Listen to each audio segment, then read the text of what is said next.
Hello everyone, कैसे हैं आप। आज मैं आप सभी को अपने इस वीडियो में अनबैलेंस व्हीट स्टोन के बारे में एक्सप्लेन करूंगा, बताऊंगा।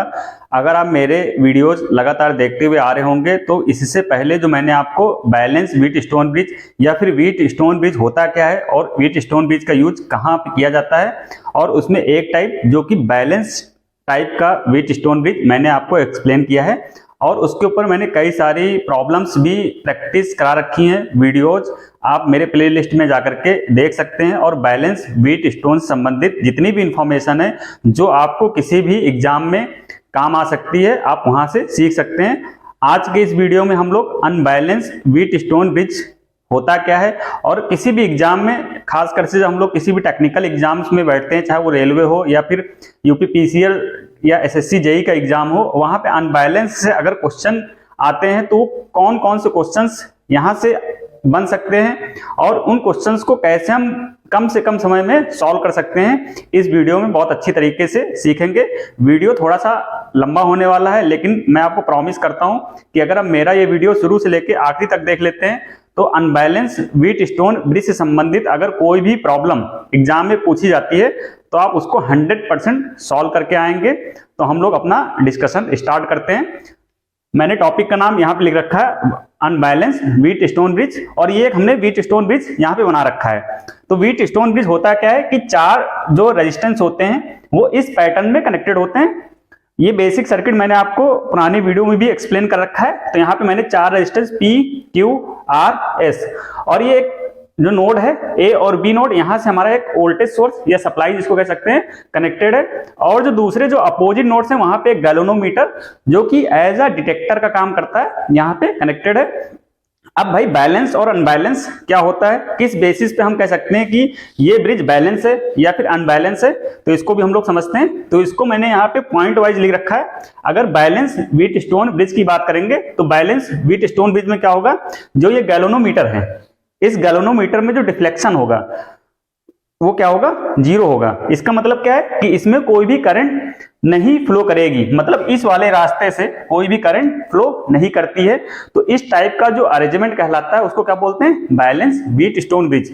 और ये जो कंडीशन है कि गैल्वेनोमीटर के थ्रू जो करंट की वैल्यू जीरो होगी, ये डिपेंड करती है, ये PQRS, ये जो चार रेजिस्टेंस लगे हैं इनकी वैल्यू पे डिपेंड करती है। यहाँ पे एक बहुत इंपॉर्टेंट इक्वेशन जिससे अक्सर एग्जाम में क्वेश्चन पूछे जाते हैं और इसके ऊपर मैंने कई सारी प्रॉब्लम्स सॉल्व करा रखी हैं। तो वो चीज हम लोगों को याद रखनी होती है बैलेंस के लिए कि बैलेंस की कंडीशन क्या होती है, मतलब PQRS में क्या रिलेशन होता है जिससे हम आसानी से पता कर सकते हैं कि ये ब्रिज बैलेंस है। तो यहाँ पे मैंने लिख रखा है, या फिर मैं आपको यहाँ पे एक्सप्लेन कर देता हूँ। जो ये गैल्वेनोमीटर है इसके जो अपोजिट रेजिस्टेंस लगे हैं, तो इसके अपोजिट कौन सा रेजिस्टेंस लगा, P और S, तो इनको गुणा कर लेंगे और दूसरे जो अपोजिट रेजिस्टेंस उल्टा रेजिस्टेंस लगे हैं ये कौन से, Q और R को गुणा कर लेंगे, मतलब इसको गुणा कर लेंगे जो भी वैल्यू आएगी और इसको गुणा कर लेंगे जो भी वैल्यू आएगी। अगर हम देखते हैं कि दोनों वैल्यू क्या है, बराबर हैं, तो ये कंडीशन कौन सी कहलाएगी, बैलेंस की कंडीशन। और इस कंडीशन में क्या होगा, गैल्वेनोमीटर के थ्रू कोई भी करंट फ्लो नहीं होगी, मतलब ये नल डिफ्लेक्शन शो करेगा। इवन जो बैलेंस व्हीट स्टोन ब्रिज है वो नल डिफ्लेक्शन के सिद्धांत पे ही काम करता है। तो यहाँ पे ये चीज मैंने एक्सप्लेन कर रखी है, P गुणे S इक्वल टू R गुणे Q, P गुणे S इक्वल टू R गुणे Q। या फिर इसको कई लोग और तरीके से भी लिखते हैं, कुछ लोग लिख सकते हैं भाई P अपॉन Q लिख सकते हैं, क्योंकि नीचे आएंगे तो P upon Q equal to R upon S। तो अगर ये भी कंडीशन जो कि पहली है, बस उसको थोड़ा सा हमने मैथमेटिकली चेंज कर दिया है, तो P upon Q equal to R upon S, अगर ये चीज जस्टिफाई होती है तो ये बैलेंस हो जाएगा। आपको ये इक्वेशन याद रखनी है, इसमें कंफ्यूजन नहीं रखना है, क्योंकि मैक्सिमम क्वेश्चन जो एग्जाम में पूछे जाते हैं वो बैलेंस व्हीट स्टोन ब्रिज से ही पूछे जाते हैं। लेकिन हम लोग यहाँ पे डिस्कस करने जा रहे हैं अनबैलेंस व्हीट स्टोन ब्रिज। तो भाई अनबैलेंस व्हीट स्टोन ब्रिज क्या होता है, तो अनबैलेंस व्हीट स्टोन ब्रिज वो ब्रिज होता है जहां पे क्या होगा, इस गैल्वेनोमीटर के थ्रू कोई ना कोई करंट फ्लो करेगी, ठीक है। कुछ करंट यहाँ पे अगर फ्लो करती है तो उस टाइप के ब्रिज को क्या बोलेंगे, अनबैलेंस व्हीट स्टोन ब्रिज, मतलब IG। अगर हम यहाँ पे मान लें जो इसमें करंट फ्लो कर रही है गैल्वेनोमीटर में वो IG है, अगर IG की वैल्यू जीरो नहीं है, IG की वैल्यू जीरो नहीं है, कुछ एम्पियर की करंट इसके थ्रू पास हो रही है, तो इस टाइप का जो नेटवर्क या ब्रिज वो क्या कहलाता है, अनबैलेंस व्हीट स्टोन ब्रिज। अब भाई जब IG की वैल्यू 0 नहीं होगी तो ये वाली इक्वेशन भी यहाँ पे जस्टिफाई नहीं होगी, मतलब P अपॉन Q बराबर नहीं होगा R अपॉन S के। तो अगर कोई भी एग्जाम में क्वेश्चंस आ जाता है व्हीटस्टोन ब्रिज के ऊपर आधारित, तो सबसे पहले आपका जो पहला स्टेप होगा वो आप चेक करेंगे कि ये बैलेंस है या फिर अनबैलेंस है। अगर ये बैलेंस है, बैलेंस कैसे पता करेंगे, P upon Q equal to R upon S, अगर ये आ रहा है तो बैलेंस, तो बैलेंस आ जाता है तो उसको हम बैलेंस वाले तरीके से सॉल्व करेंगे। अगर अनबैलेंस आता है तो उसको हम अनबैलेंस वाले अप्रोच से सॉल्व करेंगे, जो कि मैं आज डिस्कस करने वाला हूं कि अनबैलेंस में किस टाइप की प्रॉब्लम्स हमारे पास एग्जाम में आती हैं। तो सबसे पहला काम क्या है आपका, चेक करना बैलेंस है या अनबैलेंस। कैसे चेक करेंगे, P upon Q equal to R upon S, बराबर है तो बैलेंस, नहीं बराबर है तो अनबैलेंस। ठीक, तो ये पहला स्टेप हो गया। अब जो यहाँ पे मैंने लिख रखा है 3 टाइप्स न्यूमेरिकल या क्वेश्चंस एग्जाम में आते हैं। अगर अनबैलेंस की बात करें तो अनबैलेंस में जो होती हैं, मैंने अक्सर देखा है जो एग्जाम में 3 तरीके के क्वेश्चन पूछे जाते हैं। मैंने यहाँ पे लिख भी रखा है। एक तो आपसे पूछा जाता है गैल्वेनोमीटर करंट का मान क्या होगा। ठीक, अगर बैलेंस होता है तो बैलेंस में करंट की वैल्यू क्या होती, 0 होती, लेकिन ये अनबैलेंस है तो अनबैलेंस में कुछ ना कुछ करंट फ्लो करेगी। वो करंट हमने मान लिया है IG, यहाँ पे आपको दिख रहा होगा IG। इस IG की वैल्यू, इस IG का मान अक्सर एग्जाम में पूछा जाता है। आपको ऐसा सर्किट दे दिया जाएगा, वहां पे ये 4 रेजिस्टेंस दिए होंगे, इनकी कुछ वैल्यू दी होगी 1 ओम 2 ओम 10 ओम ऐसे, और आपसे पूछेगा कि भाई इस करंट IG की वैल्यू क्या होगी। तो एक टाइप का क्वेश्चन ये एग्जाम में आता है। ठीक, अब दूसरा जो क्वेश्चन आता है गैल्वेनोमीटर करंट की डायरेक्शन, ये बहुत इंपॉर्टेंट है क्योंकि मैक्सिमम क्वेश्चन मैंने देखा है, क्योंकि ये बहुत छोटा सा कॉन्सेप्ट है। तो यहाँ पे आपसे पूछा जाता है कि जो गैल्वेनोमीटर में करंट फ्लो करेगी वो ऊपर से नीचे की तरफ फ्लो करेगी या नीचे से ऊपर की तरफ फ्लो करेगी। भाई ये रास्ता है, ठीक, करंट ऊपर से नीचे भी आ सकती है और नीचे से ऊपर भी जा सकती है, मतलब C से D या फिर D से C। तो दूसरा क्वेश्चन जो फ्रेम होता है, यहां से बनता है, वो क्या बनता है, करंट की डायरेक्शन। कहां पे डायरेक्शन, गैल्वेनोमीटर वाली करंट की डायरेक्शन, C से D या D से C।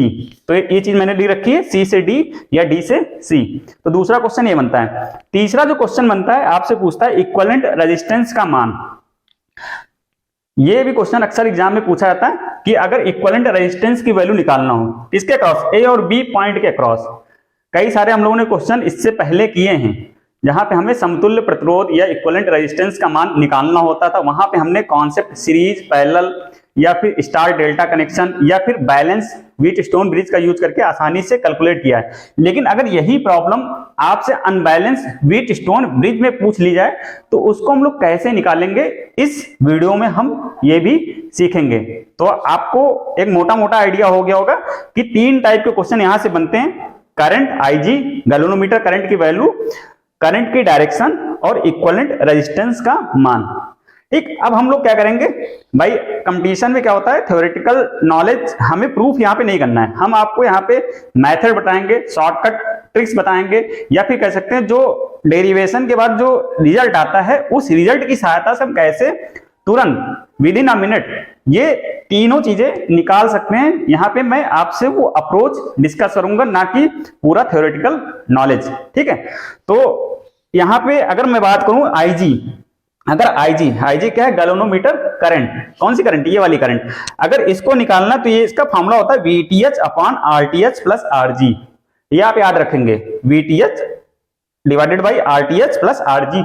अब भाई ये RG क्या है, RG है इस गैल्वेनोमीटर का रेजिस्टेंस।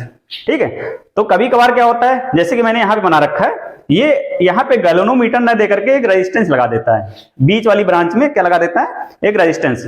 तो आप वहां पे कंफ्यूज नहीं होना है, वही क्या है, RG। तो यहाँ पे एक रेजिस्टेंस लगा हो सकता है या फिर गैल्वेनोमीटर लगा हो सकता है और कह सकता है कि गैल्वेनोमीटर का रेजिस्टेंस इतना है। ठीक, तो RG हो गया ये।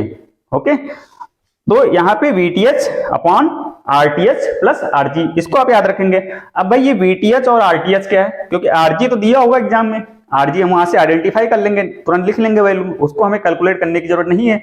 हमें क्या करना है, VTH और RTH को कैलकुलेट करना है। तो VTH और RTH है कुछ नहीं, ये क्या है, थेवेनिन इक्विवेलेंट। अब ये थेवेनिन इक्विवेलेंट क्या होता है, इससे अभी हमें यहाँ पे कोई लेना देना नहीं है। मैं आपको डायरेक्ट बताऊंगा या ट्रिक बताऊंगा कि कैसे आप डायरेक्ट VTH और RTH की वैल्यू निकाल सकते हैं इसके पीछे का छोटा सा कॉन्सेप्ट सिंपल है। आपको मैंने एक रूल एक्सप्लेन किया था जिसका नाम था वोल्टेज डिवीजन रूल।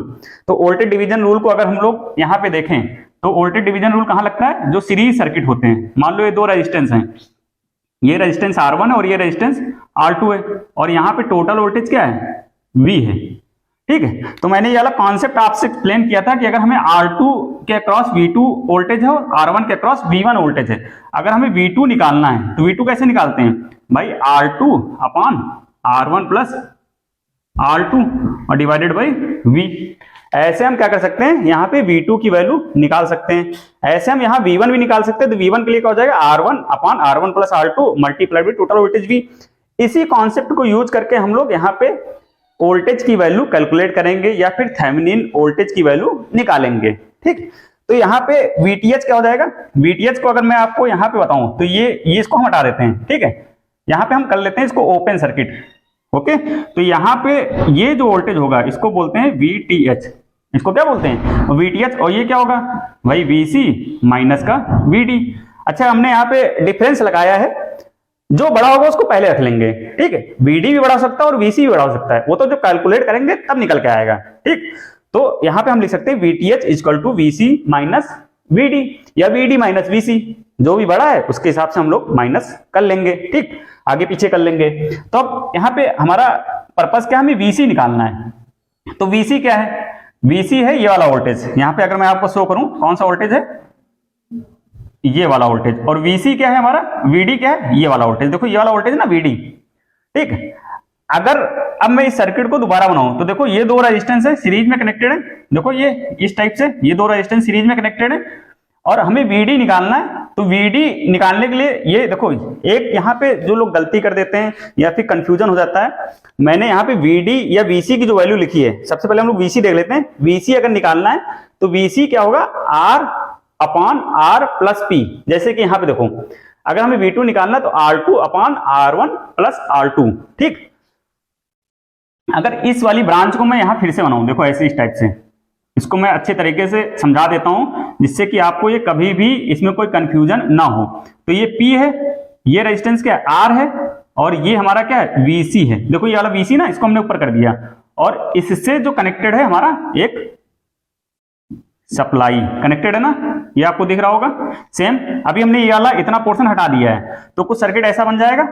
अब आपसे क्या पूछा गया है भाई, VC निकालना, तो VC कैसे निकालोगे, देखो यही वाला सेम रूल लगाओगे। तो VC कैसे होगा, R upon R plus P, R upon R plus P और मल्टीप्लाइड बाई टोटल वोल्टेज। जैसे यहाँ multiplied by total voltage V था, यहाँ पे टोटल वोल्टेज क्या है, VS है। तो आप ऐसे VC निकाल लेंगे, कैसे, वोल्टेज डिवीजन रूल लगा करके।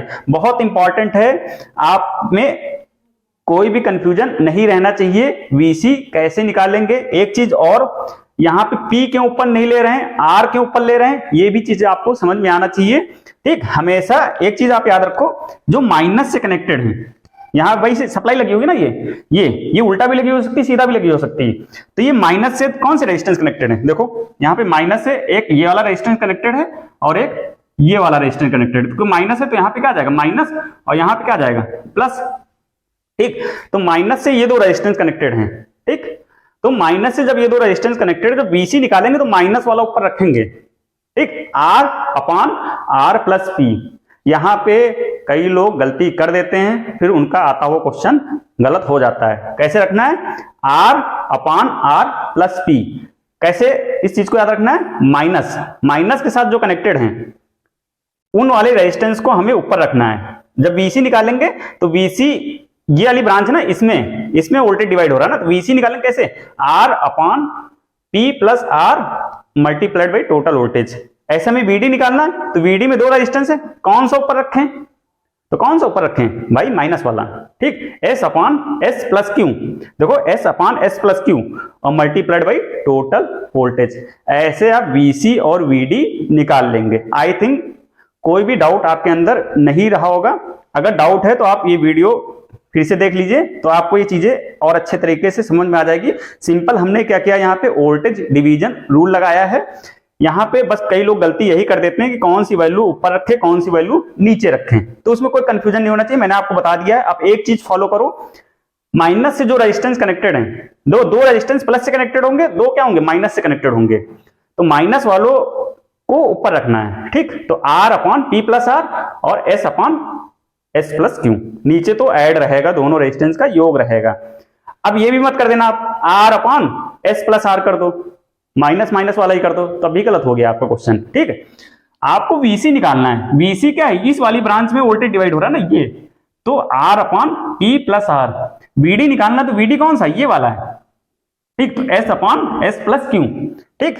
मैं इसको इसलिए बार बार एक्सप्लेन कर रहा हूं क्योंकि आपको ये अच्छी तरीके से समझ में आ जाए। अगर आपको बेसिक इलेक्ट्रिकल्स में थोड़ा सा वीक है, वोल्टेज डिवीजन रूल नहीं लगाना आता है, तो आप यहाँ पे इसको अच्छी तरीके से समझ लें, क्योंकि ये आपको फ्यूचर में कई सारी जब प्रॉब्लम्स या कई सारे कॉन्सेप्ट जब आप समझेंगे तो वहां पे अक्सर इस चीज को अप्लाई करना पड़ता है।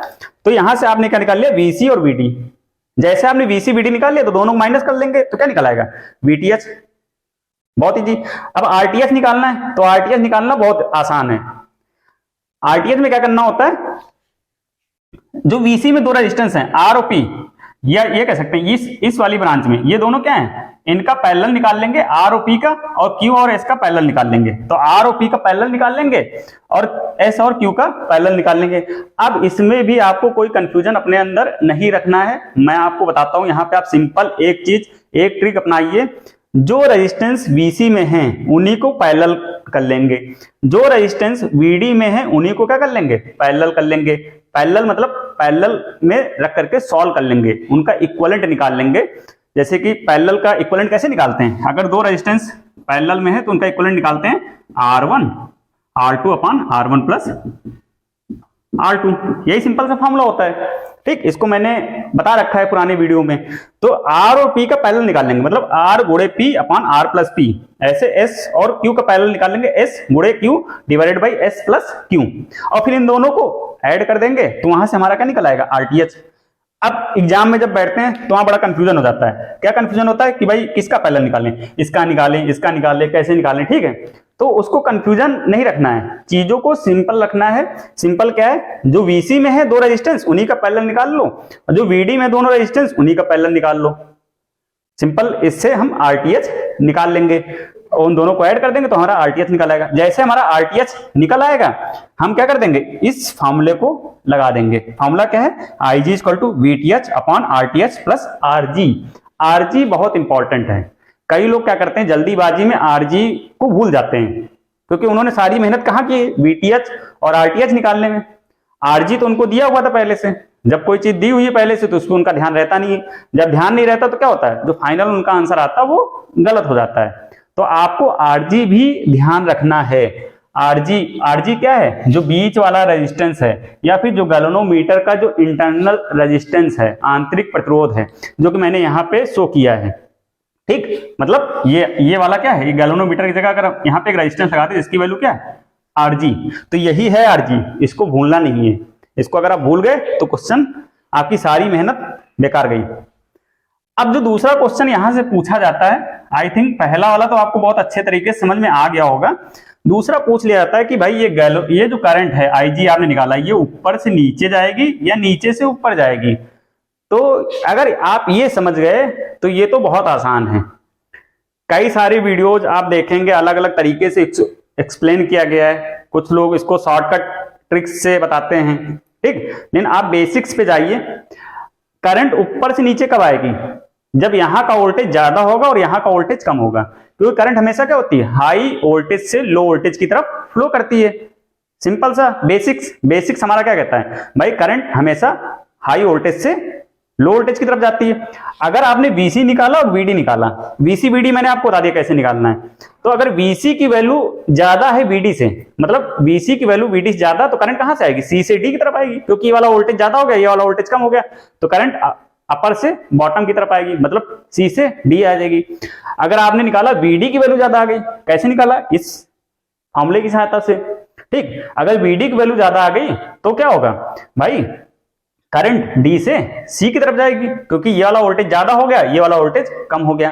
तो ऐसे आप तुरंत विद इन अ मिनट ये निकाल सकते हैं कि अनबैलेंस ब्रिज में गैल्वेनोमीटर की करंट किधर से किधर जाएगी, और मैक्सिमम चांसेस रहते हैं इस टाइप के क्वेश्चन एग्जाम में आने के, क्योंकि इसको सॉल्व करने में बहुत कम टाइम लगता है। सिर्फ आपको ये छोटा सा कॉन्सेप्ट एग्जाम में लेकर के जाना है, कोई भी कभी भी कोई कंफ्यूजन नहीं होने वाला है, इस बात की मैं गारंटी देता हूं। अब जो अगला यहां पे है तीसरा नंबर, इक्विवेलेंट रेजिस्टेंस RAB का मान, ठीक है। तो इसको हम लोग कैसे करते हैं, यहां पे मैंने इस चीज को एक्सप्लेन कर रखा है, RAB का मान कैसे कैलकुलेट करेंगे अगर एग्जाम में आ जाता है। तो अगर भाई ये बैलेंस होता तो बैलेंस में तो बहुत आसान है, अगर मान लो यहाँ पे गैल्वेनोमीटर लगा है और ये बैलेंस है, तो बैलेंस में क्या होगा भाई, ये वाला क्या हो जाएगा, ओपन हो जाएगा, और ये दोनों सीरीज में हो गए, ये दोनों सीरीज में हो गए, फिर दोनों क्या हो गए, पैरेलल में हो गए। इनको सॉल्व कर लेंगे, हमारा क्या आ जाएगा, इक्विवेलेंट रेजिस्टेंस निकल के आ जाएगा। इसके ऊपर मैंने कई सारी प्रॉब्लम्स ऑलरेडी करा रखी हैं। लेकिन अब भाई ये अनबैलेंस है, तो अनबैलेंस है तो हम क्या कर सकते हैं, इस रेजिस्टेंस को हटा नहीं सकते हैं, ये बीच वाला जो रेजिस्टेंस है इसको हटा नहीं सकते हैं, ठीक। तो इसको कैसे सॉल्व करेंगे, इक्विवेलेंट रेजिस्टेंस कैसे निकालेंगे, तो इसको निकालने के लिए बहुत सिंपल सा तरीका है, डेल्टा से स्टार, डेल्टा से स्टार में क्या कर देंगे, इसको कन्वर्ट कर देंगे। अब डेल्टा स्टार क्या होता है, इसके ऊपर मैंने वीडियो बना रखा है, आप वहां से भी जाके देख सकते हैं, या फिर मैं यहाँ पे आपको एक्सप्लेन कर रहा हूं, आप यहां से भी सीख सकते हैं। बहुत आसान है, फॉर्मूला भी याद करना बहुत आसान है।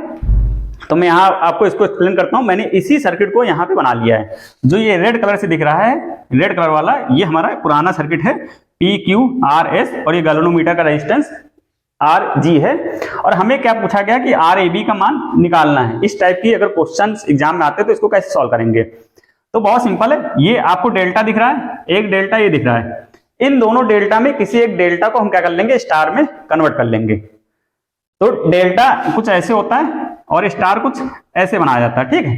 तो तीन रेजिस्टेंस अगर ऐसे कनेक्ट कर दिया जाए ट्रायंगल के फॉर्म में तो डेल्टा बन जाता है, और तीन रेजिस्टेंस अगर स्टार के फॉर्म में कनेक्ट कर दिए जाए तो वो क्या बन जाता है, स्टार बन जाता है। तो यहाँ पे इसी चीज को मैंने यहाँ पे दोबारा बना रखा है, ये डेल्टा दिया था ना, ये डेल्टा आपको दिख रहा होगा, और ये हमारा क्या है, स्टार जो इसके अंदर मैंने बनाया है। मैं आपको यहाँ पे डेल्टा स्टार कन्वर्जन बताने जा रहा हूँ, जिसको आपको यहाँ पे अप्लाई करना है। तो ये 1 2 3, तो 1 और 2 के बीच में कुछ रेजिस्टेंस लगा, इसको R12 नाम दे दिया। 2 और 3 के बीच कुछ लगा, इसको नाम दे दिया R23, और 1 और 3 के बीच में लगा, इसका नाम दे दिया R31। ऐसे यहाँ पे भी PQRG दिया है, तो यहाँ पे हमने R12, 23 और 31 के नाम से यहाँ पे लिख लिया। अब हमने क्या कर दिया, इसको स्टार में कन्वर्ट कर दिया। स्टार कौन सा है, रेड वाला। तो ये स्टार में जो वैल्यू आई वो कौन सी, R1 R2 और R3, और एग्जाम में आपको यही निकालना है, R1 R2 R3 का मान क्या होगा। भाई जब इस डेल्टा को स्टार में कन्वर्ट करेंगे तो स्टार की वैल्यू क्या होंगी, तो इसके पीछे फॉर्मूला मैक्सिमम लोगों को याद नहीं रहता है, जब एग्जाम में जाते हैं तो उनको कंफ्यूजन हो जाता है। लेकिन मैं आपको यहाँ पे एक ट्रिक बताने जा रहा हूँ जिससे ये आपको हमेशा याद रहेगा।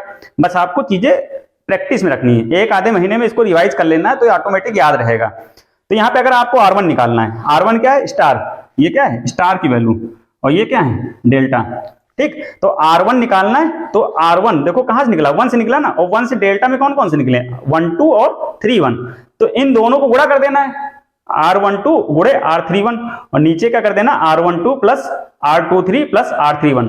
मतलब नीचे जो डेल्टा की जितनी भी वैल्यू है, ये डेल्टा वाली ना, इनको नीचे ऐड करके जोड़ करके लिख देना है, ठीक। और ऊपर क्या करना है, ये R1 है तो इन दोनों को गुणा कर देना है। ऐसे हमें R2 निकालना है, तो R2 कहां से मिला है, देखो यहां से निकला ना, तो यहां से डेल्टा के कौन से निकले हैं, ये वाला और ये वाला। तो R2 कैसे निकालोगे, 1 2 गुणे 2 3, और नीचे क्या रहेगा, टोटल रहेगा पुराना वाला ही, ठीक। ऐसे हम R3 निकाल लेंगे, तो R3 कैसे निकालेंगे, देखो 3 यहाँ पे, तो 3 से कौन कौन सी दो डेल्टा की निकली, 2 3 और 3 1, तो 2 3 और 3 1 को मल्टीप्लाई कर देंगे और डिवाइड कर देंगे, R12 plus R23 plus R31। तो बहुत सिंपल सा कॉन्सेप्ट है, बहुत सिंपल सा फॉर्मूला है, बस सिर्फ आपको इसको प्रैक्टिस में रखना है, हमेशा याद रहेगा।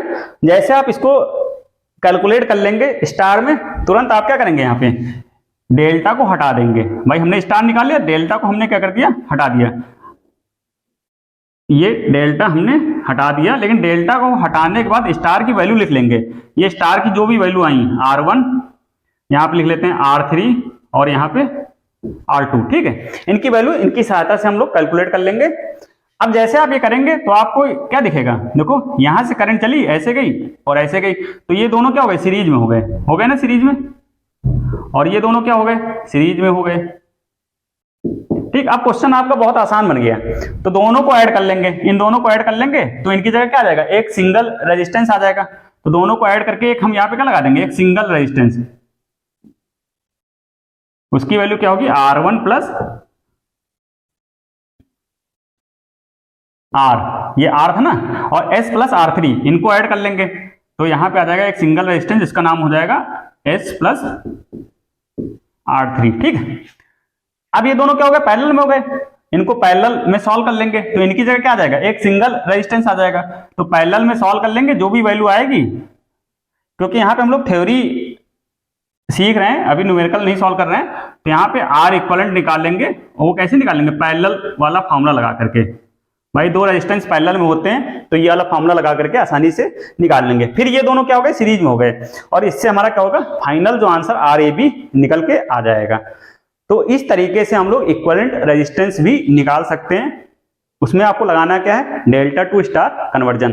तो देखा आपने, अगर अनबैलेंस टाइप का कोई भी व्हीटस्टोन ब्रिज अगर आपसे एग्जाम में पूछा जाता है तो वहां पे आपसे 3 तरीके के प्रॉब्लम्स या 3 तरीके के क्वेश्चन एग्जाम में आने के चांसेस रहते हैं। मैंने हर एक चीज को आपको बहुत अच्छे तरीके से एक्सप्लेन कर दिया है। यहाँ पे मैंने अभी जो आपके साथ डिस्कस किया है, थ्योरेटिकल अप्रोच डिस्कस किया है, बेसिक्स आपके साथ एक्सप्लेन किए हैं। इसके ऊपर कई सारी प्रॉब्लम्स आने वाली वीडियोज में मैं सॉल्व करा दूंगा, जिससे कि जो थ्योरी अभी हम लोगों ने सीखी है, जो भी अप्रोच अभी सीखा है, उसको एक्चुअल प्रॉब्लम में, जो प्रॉब्लम्स हमारे एग्जाम में पूछी जाती हैं, जो क्वेश्चंस हमारे एग्जाम में आते हैं, इस चीज को वहां पे कैसे अप्लाई करेंगे, कैसे वहां पे हम लोग कम से कम समय में, चाहे IG की वैल्यू हो या फिर IG की डायरेक्शन हो या फिर इक्विवेलेंट रेजिस्टेंस का मान हो, कैसे कैलकुलेट करेंगे, ये भी हम लोग आने वाले टाइम में सीखेंगे। तो उम्मीद करता हूं कि अनबैलेंस व्हीटस्टोन ब्रिज से संबंधित जो भी इंफॉर्मेशन आज इस वीडियो में मेरे द्वारा प्रोवाइड की गई है आपको अच्छे तरीके से समझ में आई होगी। तो आज के इस वीडियो में बस इतना ही। Thank you so much.